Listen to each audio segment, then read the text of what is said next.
diz assim,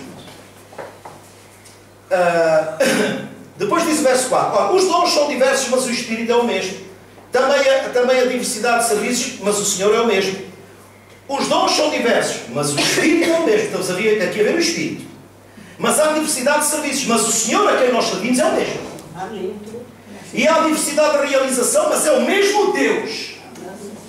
Vimos aqui a pessoa do Espírito, vimos aqui a pessoa de Jesus e vimos aqui a pessoa de Deus. A Trindade em operação plena. E depois diz, e há também diversidade nos serviços, mas o Senhor é o mesmo. Há diversidade nas realizações, mas é o mesmo Deus que opera tudo em todos. E depois diz outra vez, a manifestação do Espírito, que eu gosto muito desta tradução. A manifestação. O dom é uma capacidade. A manifestação é essa capacidade em operação. Diz a Bíblia que a manifestação do Espírito é concedida a cada um visando um fim proveitoso. Irmão, se alguém subir este púlpito, mesmo que não tenha dom de palavra, a palavra que ele pregar vai impactar as pessoas. Não é pela questão do dom da palavra, é pela questão do Espírito que aí manda.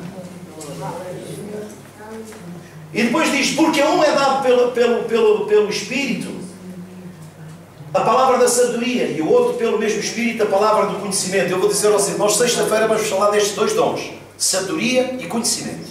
Quão importantes eles são. E depois diz, porquê? Porque estes dons são usados para ensino. E não só para ensino, para a nossa própria vida, porque aliados a eles, depois nós podemos ver os dons em operação, uns mesclados com os outros. E isso só Deus sabe fazer.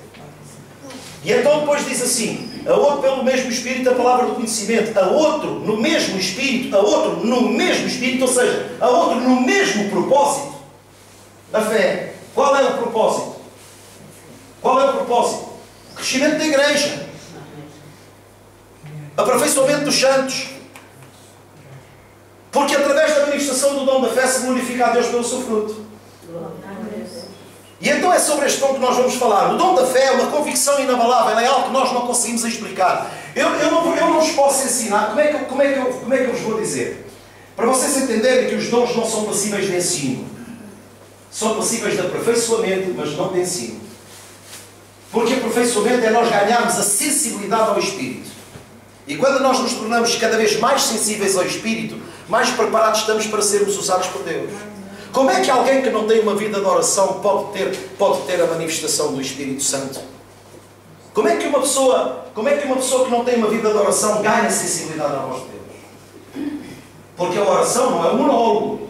Não sou eu a falar com Deus. Eu também tenho que dar tempo para que Deus fale comigo. Porque então a minha oração é apenas um mero desabafo. Quando você orar, meu irmão, não saia do lugar onde está enquanto Deus não fala ao seu coração. Deixe Deus falar ao seu coração. Quando você procurar uma resposta, quando você estiver angustiado, deixe que Deus lhe traga palavras de consolo ao seu coração. Porque Ele vai fazer isso. Porque Ele é o Pai de amor, irmãos. Quantas vezes eu estou no meio de um aperto e vou a Deus e derramo as minhas lágrimas e Deus vem e seca as minhas lágrimas? Ou vocês pensam que eu sou super-homem? Eu sou super-homem, irmãos. Quantas vezes eu sou confrontado com situações complicadas, não só a nível profissional, mas também a nível pessoal, e Deus está sempre ao nosso lado, irmãos. Falamos com conhecimento de causa. Deus não nos deixa nem nos desampara. Agora, nós devemos é cultivar essa amizade com essa pessoa do Espírito Santo, para que Ele tenha prazer de estar connosco. Sabe uma coisa? Apesar de eu ter uma casa modesta, eu tenho prazer da casa onde eu habito. Eu tenho prazer de habitar naquela casa. Nós temos que criar em nós mesmos condições para que o Espírito Santo tenha prazer de habitar em nós. Temos que cuidar do nosso interior. Não é do nosso exterior. Do nosso exterior nós cuidamos, e graças a Deus por isso, e cuidamos do nosso corpo, tomamos o nosso banhinho, ficamos cheirosinhos e tudo mais.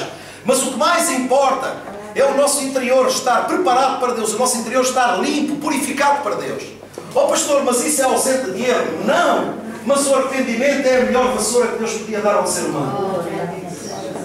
Você já pensou nisso? Quando você erra, quando você falha, a primeira coisa que você fala é uma coisa. Sabe, eu lá em casa sou o homem que despeja o lixo. Mas sabe, tenho prazer de fazer isso. Tenho prazer de fazer isso, irmão. Porque isso é uma forma de nós mantermos a nossa casa limpa. Não é varrer para baixo do tapete e fazer de conta que nada aconteceu. Não, é o que aconteceu, é deitar fora, não presta, deita fora. E E isso é uma obra que nos diz respeito a nós, isso é uma purificação do nosso íntimo. E aí, Deus tem prazer em... Nunca se esqueça que você é o templo de Deus.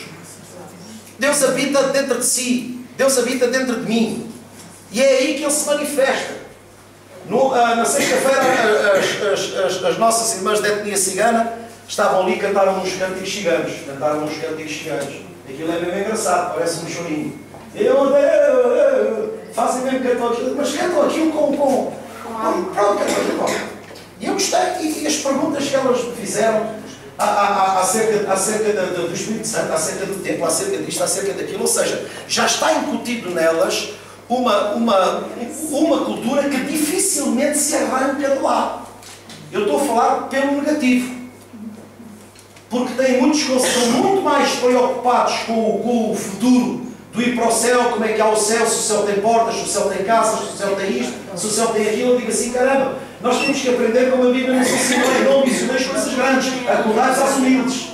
Então nós temos que aprender primeiro como viver aqui, porque isto é um estágio para o futuro. Mas repare, porquê? Porque as pessoas têm uma tendência de querer manifestar saber. E a rapariga perguntou-me assim, o pastor sabe como é que é o céu? Eu disse assim, olha, não sei, nunca lá fui. E ela ficou a olhar para mim. Pastor, então mas o céu não tem ruas. A Bíblia fala dessa forma, como direi, dessa forma, esse quadro, a Bíblia pinta esse quadro, fala esse quadro, para quê? Para dizer que no céu é o pleno paraíso. E tudo mais. E agora, se tu perguntares como é que as casas são, se são neste chão, primeiro andar, segundo andar, repara, o reino de Deus é espiritual, não é material. Então não vamos por aí. Agora vocês não se preocupem com essas coisas, preocupem-se com as básicas. E então começaram a fazer perguntas sobre o Salmo 91, começaram a fazer, pois o Salmo 91, veja lá onde é que eles pegaram. O Salmo 91 é aquele que fala do laço do passarinheiro. Diga assim, lá está a doutrina do maligno. Vão logo procurar o diabo e as coisas más para ser amarrado para isto, para aquilo, para o outro e para o outro. É preciso ter muito cuidado porque há muito trabalho pela frente. Para doutrinar a igreja, para ensinar a igreja. Porque elas já estão mergulhadas no misticismo. Irmãos, eu diluía se estivessem aqui. Porque eu disse. Não estou a falar pelas costas. Estou a falar publicamente. Assumo aquilo que falo. As pessoas são muito... as pessoas que normalmente fazem uso da palavra têm muita tendência de procurar o maligno no sentido de intimidar e não Jesus no sentido de fortalecer. Nós temos é que falar mais de Jesus e menos do maligno. Para quê? Para que a igreja seja fortalecida e quando ela ouvir falar do maligno, possa dizer, venha ele. Mas não, quando a igreja ouve falar do maligno, toda a gente se arrepia. Até pastores. Até pastores. Mas estamos a falar acerca do dom da fé. O dom da fé é uma capacidade, é uma convicção inabalável no meio de um turbilhão de problemas. O dom da fé baralha as pessoas que estão à nossa volta. Quando o dom da fé se manifesta, baralha as pessoas que estão à nossa volta. Sabia? Vocês podem perguntar assim, pastor, já se manifestou o dom da fé na sua vida? Já, irmão, já. Algumas vezes. Porque eu reconheço que aquilo que eu fiz era impensável, sendo eu como sou. Impensável. Não é? E tenho a certeza que na vida dos irmãos, o dom da fé provavelmente também já se tenha manifestado, numa ou noutra situação. Mas não é uma constante. Você não tem o mesmo nível de fé. O dom da fé não pode entrar na estatística, digamos assim, da vida do crente. Porque esse dom da fé é a capacidade que Deus dá naquele momento. Por exemplo, uma pessoa recebe uma notícia de uma doença terminal. Oh, glória a Deus. Irmão, essa pessoa, ela pode ter comunhão com Deus, ela pode ter fé em Deus, ela pode ter tudo mais.